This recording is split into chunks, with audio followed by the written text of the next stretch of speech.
6 minus 4 over 6 minus 5 is less than or equal to 0. You get 2 over 1 is less than or equal to 0. 2 is less than or equal to 0. That is false.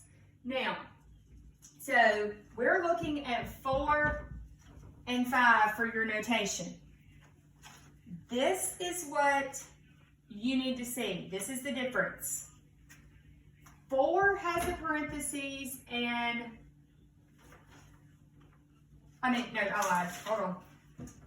4 has a bracket because it can be equal to 4 because 4 is in the numerator. But 5 has to have a parentheses. Why?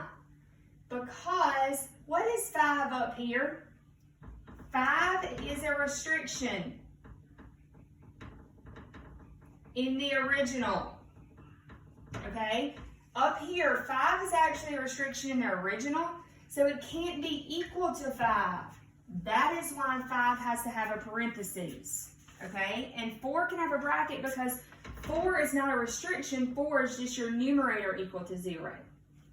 So you work this exactly the same as over here, except whatever is in your denominator and is your restriction has to have a parentheses. Okay? Now, we've got one more problem to work, and this problem is one that most of y'all had questions about. It said n equals 3, 3 plus 5i are zeros.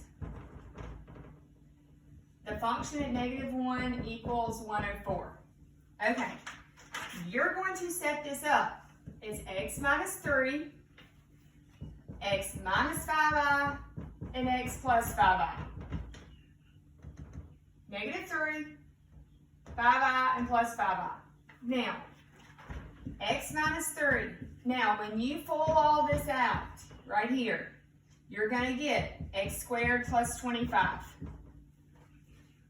Now, when I multiply all of this, when I pull this out, you get x cubed plus 25x minus 3x squared minus 75. Got to put it in order.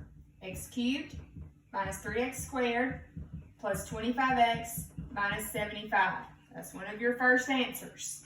Okay? Now, once you get that answer,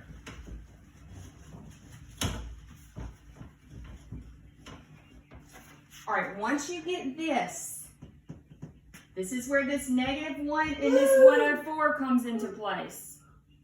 We plug it in. So, 104 equals a to the n times -1 cubed minus 3 times -1 squared plus 25 times -1 minus 75. Remember, this a to the n is just like having an x. Here is what we're plugging it into. So 104 equals a to the n, and when you multiply all this out, you end up getting -104.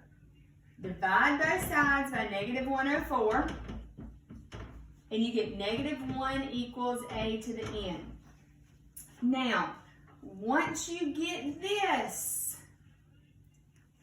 you come back and multiply times all of these. So, -1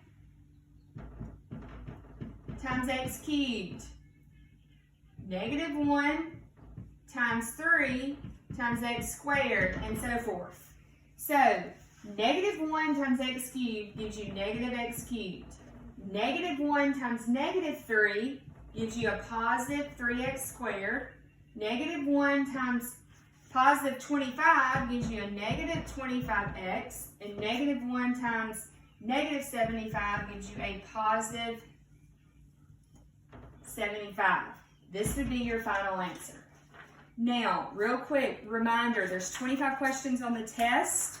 There is one question that I did not go over. And when I worked the test, it was number 14. I don't know if it'll be 14 on your test, but it's one of the ones that had the, look like a matrices that we did not do. That can be one of the ones you have eliminated. There's 25 on there. You have to work 20. My advice is you work all of them.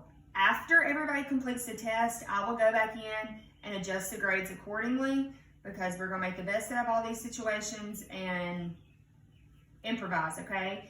If you need me, call me.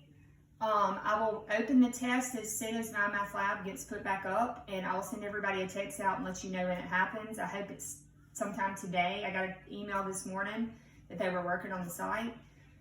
And if I need to add an extra day to it, I will. But my advice, I highly recommend that you write down all of these problems on these last few videos that I've uploaded today. All these that I upload today, not the other day.